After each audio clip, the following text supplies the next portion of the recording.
Hello, my name is Samson Lai. I'm a postdoc at Institutt For Energiteknikk, the Institute for Energy Technology here in Oslo, Norway, and I'm working in the neutron materials characterization department. And I will be talking today about pair distribution function and giving you a brief overview of how it works as theory and what it's useful for. So for the outline, we'll start with talking about the motivation for PDF and why we are interested in this technique. Then we'll talk about the theory and how it compares to Bragg diffraction, or XRD as we know it. In this talk, we'll be using PDF as the abbreviation for pair distribution function. Then I'll go through some important experimental details and some examples in literature. So first, the motivation for PDF really originated in the historical study of material structure, and this kind of was split between the crystalline and non-crystalline materials. With the development of Bragg scattering in theory, then you had a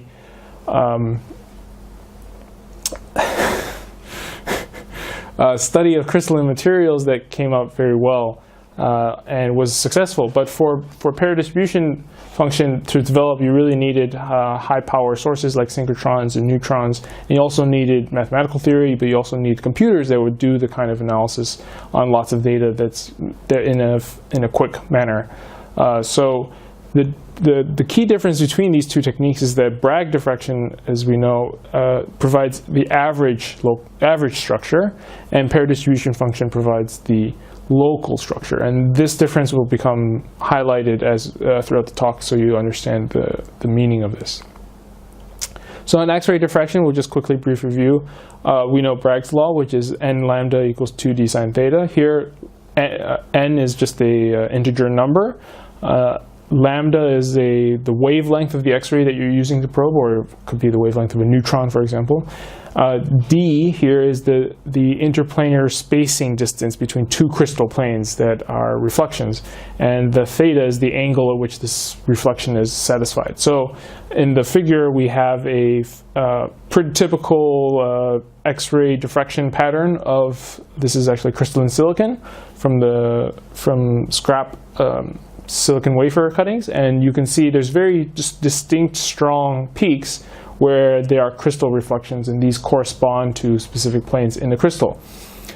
In Bragg diffraction, we primarily focus on the identification of these peaks and where these peaks are, depending with the X-ray that we use to probe them. So this, in a collection as a data, this single peak represents actually the information of many planes of atoms, because it's a single peak that represents the symmetry of the crystal being repeated over many times. But if you think about it, in diffraction, we only use these peaks. We don't actually care about the information between these peaks, which appears to us as basically noise or a very small fluctuations that we don't really care about, because we care about these peaks in identifying crystalline materials. But for PDF, we're actually interested in using all of the information, the total scattering information, because this contains information from all of the atoms relative to all the other atoms. So in this way, we can get information from this in between the Bragg peaks, or underneath the Bragg peaks, as you'll see. And this the way we get this information is by taking, because all of this information is in reciprocal space, which every point basically represents a pattern or a significant number of other data points. We want to get information in the real space, so we have to take a Fourier transform for that. And that becomes kind of computationally a little bit difficult and challenging requirements, but that's how you get the real space information that PDF is presented in. And to do that, you need to do one short transform. So I'll talk a little bit here about the difference between the 2 theta data that we normally see in Bragg diffraction, and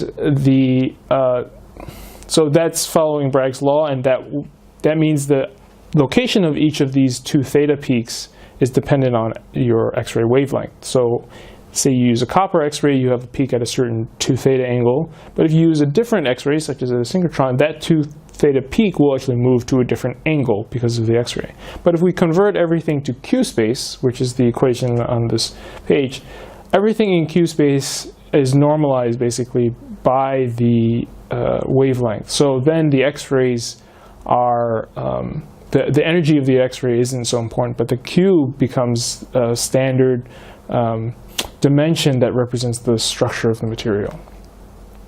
So pair distribution function starts by taking this X-ray diffraction data, which is really total scattering information that we've measured. We convert it to Q space, and then we apply a simple function. So S of Q in here represents the total scattering. This is the data we measure as through traditional methods. We weight it by Q, and then we subtract 1 to get the leveling. This gives us an F of Q equation, kind of a structure factor equation. And then we take this into a Fourier transform with respect to Q. This will give us an equation of G of R. And this, well, there's a lowercase g of r and an uppercase g of r. The lowercase g of r is the more important one. The uppercase just takes into account the material density, for example. But in general, that becomes a real space relation where we have basically a sum of delta functions representing the positions of atoms as a function of r, which is the distance from any given point to another given point. So that sum of delta functions basically is describing, on an average, the local structure of a specific point as a function of radial distance. So a few terms about this pair distribution function. This is from a very nice book, Underneath the Bragg Peaks, which is basically, I think, a very good book at explaining the theory of pair distribution function. And you see that there's a P of R, which is the pair density function. This is describing the true material density, so it takes into account for example, the number of atoms and also the kind of density of the atoms, the element specifically. But G of R is more of this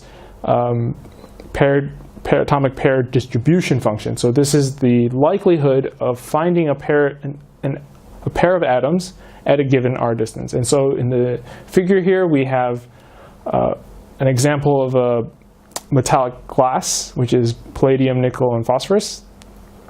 And this metallic glass has a very, it's amorphous on the long-range scale, so you don't see any sort of Bragg peaks. But if you measure it on the local scale, you notice that there is this very strong peak at a few angstroms, and this is the coordination of one atom to the next. And because it's such a local probe that you know that there's going to be at least this coordination in the bonding. But as you go out farther and farther in distance from any point, you'll notice that there are these oscillations that go up and down. And these oscillations are showing, okay, at these distances there's likely to find certain pairs. But over the long order of things, which is actually only just a few angstroms, but once you get to a point, these oscillations dampen out, and they actually dampen out to the average density. So basically, a random probability of picking a point and finding out if there's an atom there. That's your average density, right? And so this PDF technique is able to probe the information just on the very short scale, and then as things get out farther away, of course, then they're going to be more representative of the average. So what is the difference? Besides this local probe and average scale, here's a really good example, I think, of the different kind of information, particularly conflicting types of information that you can get. This is X-ray or neutron diffraction on the quartz glass, and it's taken up to a certain to high temperatures. And what you're seeing on the left there is the silicon dioxide as measured in neutron diffraction by refill refinement, and then the same silicon dioxide measured through PDF. And what you'll notice is that in diffraction, it seems to suggest that the bond length shortens at higher temperatures up to a point, and then it reaches a critical point where the bond length is much shorter than before. But in PDF, you'll notice that the bond length doesn't seem to change. And so there's a bit of trying to understand the reasoning behind this. So is the bond length of a silicon and oxygen atom actually getting shorter? Which seems hard to comprehend necessarily because of the energy involved. But this PDF, what's allowing you to do is understand that the bond length isn't changing, and then the explanation for what you see in the Bragg diffraction is that the silicon-oxygen bond becomes mobile, or the atom becomes mobile, so it's actually able to rotate. And the rotation of this atom around a point creates an average location being a shorter bond distance, as you can see in the figure on the right. And that's what appears to be when you average over a long structure. But because PDF is sensitive only to the location of the actual atoms and their probability of finding locations, rather than an average of them, then you're able to discern this difference between the atoms. So a few experimental details between XRD and PDF. Again, both measurements are based on measuring total scattering. It's just that in Bragg diffraction, we only care about the Bragg diffraction peaks and their spread and the location. But in PDF, we care about everything. The difference is that PDF, as we understand, is in Q space, and we want a lot of Q space because we're doing a Fourier transform. And if you understand Fourier transforms as being a sum of many trigonometric functions, you want as much of that data as possible to get the most accurate Fourier transform.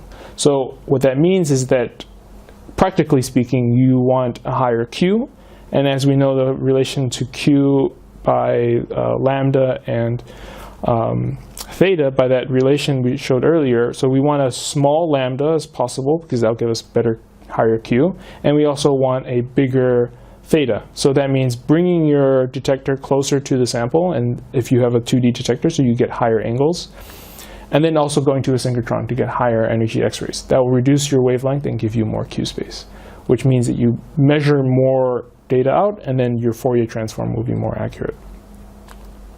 So here's an example of what it might look like. Here you have a capillary sample in X-ray beam going transverse. And in this case, you have actually some additional in situ measurements. So you want to be able to heat the sample. You want to be able to introduce gas environments. You want to be able to do both.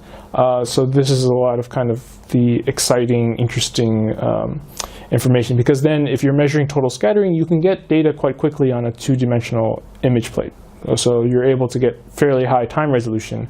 And you're working at a synchrotron, which means you have very high energy or intensity. So you can measure data quite quickly with high fidelity. Here's an example of an experiment I actually did. It's kind of the same idea. It's actually running at 750 degrees Celsius with controlled gas environment and measuring at the same time. So it's quite exciting things you can do with in situ. Pretty similar to what you can do in Situ XRD, basically, because it uses a similar setup. So here's a few examples of PDF and what the nice material cases that it can give. One is a study of buckyballs, and I think this is pretty neat. What you know in a buckyball is that these carbon atoms are bonded into very defined locations. They're not very mobile. So the positions of the different atoms are going to be very confined and relative from one carbon atom to another carbon atom in the same buckyball. It's very well defined. So in the top figure, you see the diagram of the buckyball, and the figure next to that is the Q space figure. So this is before the Fourier transform. And you can see kind of the data is, there's significant fluctuations and oscillations in the data up to about maybe 20 to 25 Q. Then you start to see the noise come into play, and this is because you're measuring at high Q. But the bottom figure is the transformed measurement, and you see that there's very strong signals up to a point of about 8.1 or 8.9 angstroms. And this is actually the size of the buckyball. And what this represents is that within a buckyball, you have very defined positions. But after that position, you notice that the PDF is kind of just oscillating. And it's very much sudden loss of this kind of signatures and signals. And what that's representing is that these buckyballs are actually rotating as a whole within each other. So relative from one carbon atom to another from a carbon atom in one buckyball to a carbon atom in another buckyball, there's no correlated distance that you find them pairs. It's essentially random, or the average density. But within a buckyball, each of those atoms is well correlated. So the idea that these buckyballs are actually rotating in space in an FCC crystal structure, that's quite an interesting find. Yeah. And the second example is in doped semiconductor electronics. And so if you were to measure this in X-ray diffraction, you would notice as you dope indium, gallium, and arsenide, the apparent bond length, again, this idea of bond length being an average of structure, this apparent bond length seems to change as you increase the amount of gallium or the amount of arsenic. And is that really true? Is that really happening? So in XRD, you get this one case, but in PDF, what you're able to see is the actual distance of the atoms. And because the atoms between indium, gallium, and arsenide are slightly different in size, what you're actually seeing is two different peaks, each one representing the atom on their position because of the correlation.